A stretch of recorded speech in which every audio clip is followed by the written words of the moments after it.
ድምፂ አሰና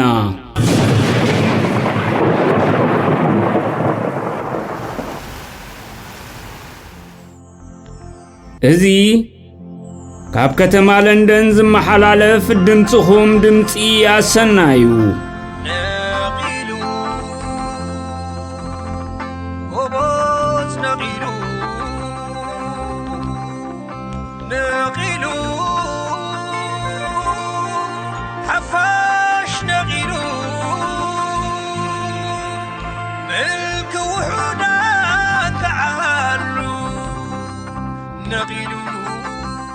ساعات أقيدو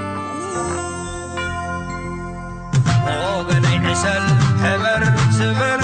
وغن تعاكب السبسب وغن تعاكب السبسب في اللي كان سبتلازه سلام حزبي تمنى أخيرنا لو تغنى عليكم هو مداني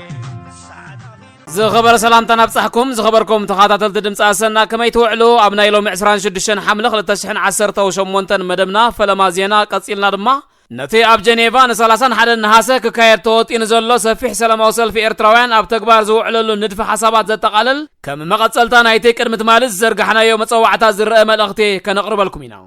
አበ መወዳእታ ድማ ምሳካየርትን አባላትን ናይቲ ታሪኽ ኤርትራ ኣብ ምዕቃብን ልዕላውነት ሃገርና ብምኽባር ዓብ እጃም ዘለዎ ብሕድር ጀጋንና ዝፍለጥ ማዕድ ዘተ ፓልቶክ ነዚ ህሉ ኩነታት ብዝምልከት ምስ አሰና ዝገበርዎ ዝርርብ ብምቕራብ መደብና ክንዛዝም ኢና እምበኣርከስ ዕለታዊ ዜና ከነቐድም በርስታቱ ክንጅምር والكملاخي سرعة إسياس نباتراريك أرثوذكس بيت كريستيان أبونا أنطونيوس منافقان إلو حيروهم كنسو كاب إثيوبيا زمت باستر أب قدناتات أسمرا بعوتا كسبخ مفكادو غنا أزارا بخوين مهلاو منشتات حابيرهم إرتراوان مس إثيوبيا زقبر زلو سممع سلام ببوليتيكاو لوطي انتزي تسنيو فايدا خمزي بلو يقلصو مهلاوهم تقليتهم ኤርትራውያን ስደተኛታት ካብ እስራኤል ናብ ሃገሮም ክስጎጉ እዮም ዝበሃል ኣባሃላ ኣዝዩ ህውኽ ምዃኑ ሰበስልጣን እስራኤል ምግላጾም ጋዜጣ ሓራት ገሊጹ ኣካያድ ስራሕ ናይ ኣባይ ግድብ ኢትዮጵያ ኢንጂነር ስመኘው በቀለ በመስቀል አደባባይ ዝተባሃለ ቦታ ኣብ መኪንኡ ዓሪፉ ተረኺቡ ክቡራት ሰማዕቲ ድምፂ አሰና ኣርስተ ዜና ክሰምዑ ጸኒሕኩም ዝርዝራቱ ይቕጽል والكملاخي سرعة إسياس نباتراريك أرثوذكس بيت كريستيان أبونا أنطونيوس منافقان بزبل تغنى حير ومكنسو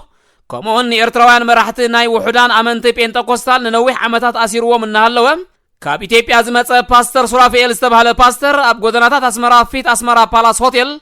ኣስመራ ብወንጌል ትናወጣለች እናበለ ብዓውታ ክሰብኽ ምፍቃዱ ህዝቢ ኣውግሂው ገና ኣዛራቢ ኮይኑ ምህላው ምንጭታትና ሓቢሮም እቲ ሰለይቲ ብምውፋር ኣብ መንበር ኣባይቶም ተሓቢኦም ንዝጽልዩ ኤርትራውያን ኣመንቲ ጴንጤቆስታል ካብ ኣባይቶም ለቂሙ ዝኣስርን ዘሳቕን ውልቀመላኺ ኢሳያስ ንኢትዮጵያዊ ፓስተር ካብ ፓትርያርክ ኦርቶዶክስ ቤተ ክርስቲያን ዝያዳ መሰል መሃቡ ጣውቁ ከም ዘደንጸዎም እቶም ምንጭታት ይገልጹ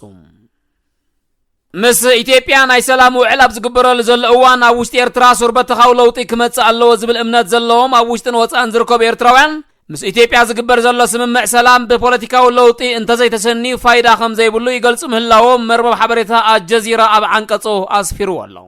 እቲ መርበብ ሓበሬታ ሰምሃር ገብረስላሴ ዝተባሃለት ኤርትራዊት ሓታቲት ዕቑባ መንግስቲ ብሰንክቲ ኣይ ሰላም ኣይ ኩናት ሃገራዊ ስግኣትን ንኹሉ መንእሰይ ኤርትራ ዓስከር ስለ ዝገበሮ ዕድሚኡ ሙሉእ ወፊሩ ዘይምለስ ገይርዎ ከም ዘሎ ብምጥቃስ ኣብዚ እዋን እዚ ከም ዝኣመሰለ ኣካይዳ ክቕጽል ምኽንያት ከም ዘየልቦ ኣገንዚባ حانتي أبوش تسمرا تنبر سماخ عقبالا زحاتت إرتراويت منسي بوغنام حزبي أبي سياس زلو أمنت زيرو مخانو خمس قلتاتون يتاكس بوزحات إرتراوينون أبي إرترا قلوت النت سلازيلبو إسياس مسمانكس إتيبيا بزعباز قبرا زولا سمم حزبي إرترا تشبوت أفلوت سلازيبلو أب حدقا كيئتوهم يساقو مهلاومون يملكت إرتراوين نتي مس إتيبيا زلو ناي سلام تسفاب أهون تازقبل وكوان تخونو ኣብ ኤርትራ ዲሞክራሲያዊ ስርዓት ክሳብ ዘይተኣታተወ እቲ ናይ ሰላም ተስፋ ግዝያዊ ጥራይ ምዃኑ ምግላጾሙን የረድእ ህዝቢ ኤርትራ ኣብዚ ዝሓለፈ 17 ዓመታት ዝኸሰሮ ዕድል ክከሓስ እንተዳ ኮይኑ ኢሳያስ ካብ ስልጣን ክወርድ قوام ኤርትራ ተተግቢሩ ስልጣን ናብ ህዝቢ ክመሓላለፍ ከም ዘለዎ ምትሕሳቦም ውን የገንዝብ ኤርትራውያን ስደተኛታት ነበርቲ ሃገር እስራኤል ካብ እስራኤል ናብ ሃገሮም ክስጎጉ እዮም ዝብል ኣባሃላ ኣዝዩ ህውኽ ምዃኑ ሓደ ሕጋዊ ኣማኻሪ ሃገራዊ ቤት ምኽሪ ጸጥታ እስራኤል ምግላጹ ጋዜጣ ሓራት ገሊጹ ሓደ ካልእ ተወካሊ ወፃኢ ጉዳያት ኣፍሪቃ ብወገኑ ንከነሰት ኣብ ዝሃቦ መብርሂ መስርሕ ሰላም ኤርትራን ኢትዮጵያን ገና ዝጅምር ዘሎ መስርሕ ብምዃኑ ግዜ ከም ዝወስድ ብምምልካት እቲ ጉዳይ ስደተኛታት ምስ ዝሓድሽ ምዕባለ ተኣሳሲሩ ብተሃዋህ ክረአ ከም ዘይብሉ ኣገንዚቦም። ኣብ ናይ ትማሊ ዜና ከም ተጠቕሰ ሚኒስተር ፍትሒ ናይቲ ሃገር እቲ ደረት ዘይብሉ ሃገራዊ ኣገልግሎት ኤርትራ ደው እንተደኣኢሉ እስራኤል ንኤርትራውያን ስደተኛታት ናብ ሃገሮም ክትጥርዘ ምዃና ገሊጻ ነይራ። ኣካያዲ ስራሕ ናይ ኣባይ ግድብ ኢትዮጵያ ኣቶ ስመኘው በቀለ ኣብ መስቀል ኣደባባይ ዝተባሃለ ኣከባቢ ኣብ ውሽጢ መኪንኡ ሎሚ ንግሆ ዓሪፉ ተረኺቡ። ናይዚ ብሃገራት ቀርኒ ኣፍሪካ ከይተረፈ ተስፋ ተነቢሩሉ ዘሎ ኣባይ ግድብ ዝተባሃለ ናይ ኢትዮጵያ ግድብ ኣካያዲ ስራሕ ዝነበረ ኢንጂነር ስመኘው በቀለ ሎሚ ንግሆ ኣብ ውሽጢ መኪንኡ ኣብ መስቀል ኣደባባይ ዝተባሃለ ኣከባቢ ዓሪፉ ተረኺቡሎም። ፖሊስ ከም ዝሕብሮ ጠንቂ ሞት ናይ ኢንጂነር ስመኘው በቀለ ክሳብ ሕጂ እኳ እንተዘይተፈልጠ ጠንቂ ሞቱን ኣማውቱን ንምፍላጥ ግን ኣብ ጽዑቕ ምርመራ ከም ዝርከብ ገሊጹሎም። ብተወሳኺ ድማ እቲ ሬሳ ንዝያዳ ምርመራ ናብ ጳውሎስ ሆስፒታል ተላኢኽሎም። ዝተፈላለዩ ርእሰ ምምሕዳራት ክልላት ኢትዮጵያ ድማ ንክልላቶም ብምውካል ናይ ሓዘን መግለጺ ናብ ኢትዮጵያ ቴሌቪዥን ብምስዳድ ብሃንደበታዊ ሞት ኢንጂነር ስመኘው በቀለ ዝተሰምዖ መሪር ሓዘን ይገልጽለው። ክቡራት ሰማዕቲ ድምፂ ኣሰና ዕለታዊ ዜና ኣብዚ ይፍጸም። ኣማኑኤል ኢያሱን ዘዳለዎ ዜና ዘቕረብኩልኩም ዓይነታ ምሕረት ኣብየ ነይረ። ምስ ዝተረፉ መደባት ናይ ሓድገኩም ሰናይ ምክትታል።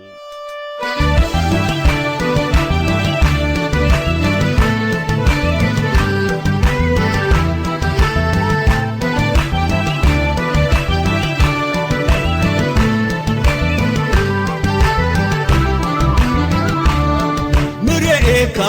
تم ورسمعك تم مريئك تم ورسمعك تم من تتهاج أبوك إلكم تم تم تم